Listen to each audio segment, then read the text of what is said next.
Setidaknya ada 5 negara yang secara tegas menolak bertanding melawan timnas Israel.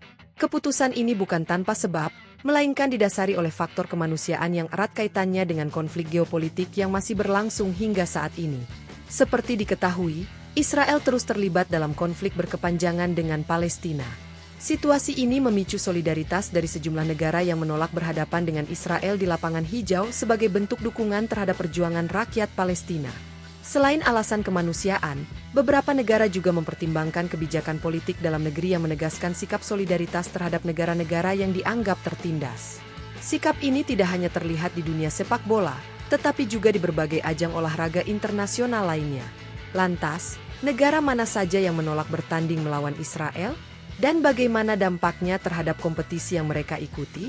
Simak pembahasannya di video ini, dan jangan lupa tinggalkan pendapatmu di kolom komentar.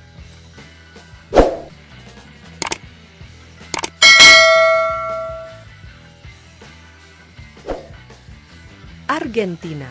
Timnas Argentina pernah membatalkan laga persahabatan melawan Israel yang dijadwalkan berlangsung di Yerusalem sebelum Piala Dunia 2018. Pertandingan ini awalnya merupakan bagian dari persiapan mereka menuju turnamen di Rusia. Namun, keputusan untuk menggelar laga di Yerusalem memicu protes keras dari Federasi Sepak Bola Palestina yang menganggap lokasi tersebut berada di wilayah sengketa. Penolakan Argentina bukan hanya soal sepak bola, tetapi juga sebagai bentuk solidaritas terhadap Palestina. Federasi Sepak Bola Palestina menilai bahwa pertandingan di Yerusalem bisa diartikan sebagai dukungan terhadap pendudukan Israel. Argentina akhirnya membatalkan laga tersebut dengan dukungan dari para pemain, termasuk Gonzalo Higuain, yang menegaskan bahwa keputusan ini adalah langkah tepat mengingat situasi politik yang sensitif. Keputusan ini mendapat apresiasi luas dan menjadi bukti bahwa sepak bola tak bisa sepenuhnya dipisahkan dari isu kemanusiaan dan geopolitik. Indonesia. Indonesia dikenal sebagai salah satu negara yang konsisten menolak kehadiran Israel dalam ajang olahraga, terutama sepak bola. Sikap ini paling terlihat pada Piala Dunia U20 2023 yang awalnya dijadwalkan berlangsung di Indonesia. Namun, tekanan dari berbagai pihak, termasuk pemerintah daerah dan organisasi masyarakat, membuat Indonesia menolak kedatangan timnas Israel U20. Akibat keputusan ini, FIFA mencabut status tuan rumah Indonesia dan memindahkan turnamen ke Argentina. Meskipun langkah tersebut menuai pro dan kontra, Indonesia tetap berpegang teguh pada prinsipnya. Penolakan ini sebenarnya bukan yang pertama. Pada kualifikasi Piala Dunia 1958, Indonesia juga menolak bertanding melawan Israel, yang berujung pada kekalahan walkover, WO.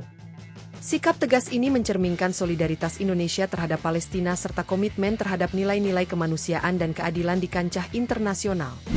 Norwegia. Norwegia menjadi salah satu negara terbaru yang secara terbuka menolak bertanding melawan Israel dalam kualifikasi Piala Dunia 2026.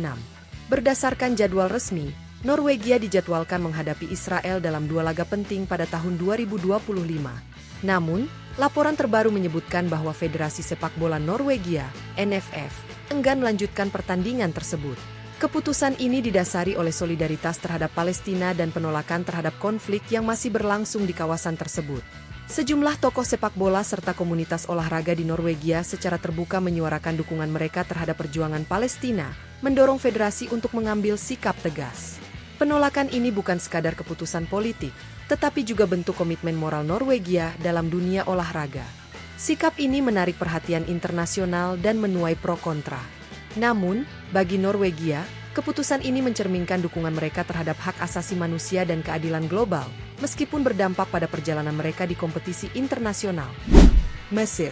Mesir dikenal sebagai salah satu negara yang secara tegas menolak bertanding melawan Israel di berbagai kompetisi sepak bola internasional. Sikap ini telah terlihat sejak kualifikasi Piala Dunia 1958, ketika Israel masih menjadi bagian dari Konfederasi Sepak Bola Asia, AFC, dan zona Asia Afrika masih digabung. Saat itu, Mesir berada satu grup dengan Israel, Indonesia, dan Sudan. Namun, ketika dijadwalkan bertanding melawan Israel, Mesir memilih untuk tidak turun ke lapangan sebagai bentuk protes terhadap konflik yang berlangsung dengan Palestina. Keputusan tersebut membuat Mesir kalah walkover, WO, dan gagal melanjutkan perjalanan di turnamen tersebut.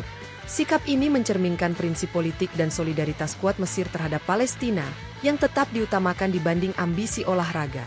Hingga kini, Mesir masih konsisten dengan pendiriannya, baik dalam dunia sepak bola maupun kompetisi olahraga lainnya, menginspirasi negara lain untuk melakukan hal serupa. Iran dikenal sebagai salah satu negara yang secara konsisten menolak segala bentuk interaksi olahraga dengan Israel, termasuk dalam dunia sepak bola. Sikap ini terbukti ketika dua pemain timnas Iran, Ehsan Haj Safi dan Masoud Shojaei, dijatuhi sanksi berat oleh Federasi Sepak Bola Iran. Kedua pemain tersebut dihukum pencoretan seumur hidup dari timnas Iran setelah membela klub Yunani, Panionios FC, dalam laga melawan Maccabi Tel Aviv pada 2017. Meskipun mereka hanya menjalankan tugas profesional, keterlibatan mereka dalam pertandingan tersebut dianggap sebagai pelanggaran prinsip negara. Langkah ini menunjukkan bahwa bagi Iran, olahraga dan politik tidak dapat dipisahkan. Pemerintah dan Federasi Olahraga Iran menegaskan bahwa bertanding melawan tim Israel bisa diartikan sebagai bentuk pengakuan terhadap Israel yang bertentangan dengan kebijakan negara mereka. Hingga kini, Iran tetap melarang atlet-atletnya berhadapan dengan wakil Israel, meskipun sikap ini menuai pro dan kontra di kancah olahraga internasional.